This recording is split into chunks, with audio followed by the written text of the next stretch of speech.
Yo, what's up everybody? In this video, I'm going to be showing you guys how you guys can create yourself a Crunchyroll account. So for those people who do not know Crunchyroll is a pretty famous streaming site which streams anime. So if you guys are a fan of anime, you guys can watch a lot of anime over there. Basically, every single anime is going to be available in Crunchyroll. I can't say every single because there's like some kind of anime which is exclusive to some sites like Netflix, Hulu. So if it is not like exclusive to those sites, then it's going to be available over here. You can say Crunchyroll is like Netflix for anime.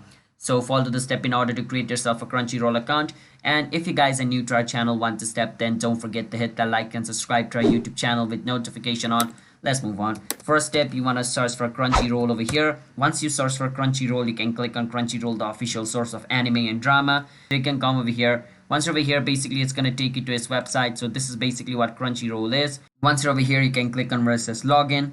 Once you click on login, it's going to take you to the login page, so wait for some time. And over here, if you already have an account, you can go on the login section, enter your email, username, passport, login, you'll log in. But you don't have an account. Over here, to create an account, you need to enter your email address first. So enter your email address over here, just like I'm doing. After entering your email address, you need to create yourself a username. So I'm going to create myself a username called one-step.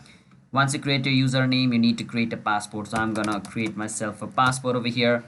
After you create yourself a passport, you need to choose a date of birth. So I'm going to choose my date of birth over here. So I'm going to put my year to 2000, but you can choose your real, date of birth. Over here, you got to choose your gender. Make sure you tick mark this box, click on create account, and your Crunchyroll account will be created. But remember this, in order to use Crunchyroll, you need to pay first. So basically Crunchyroll is like Netflix. You need to pay in monthly basis in order to use it. All right. So hope you guys understand. If you guys did, then don't forget to hit that like and subscribe to our YouTube channel, one step. I'll see you guys next time. Bye bye until then.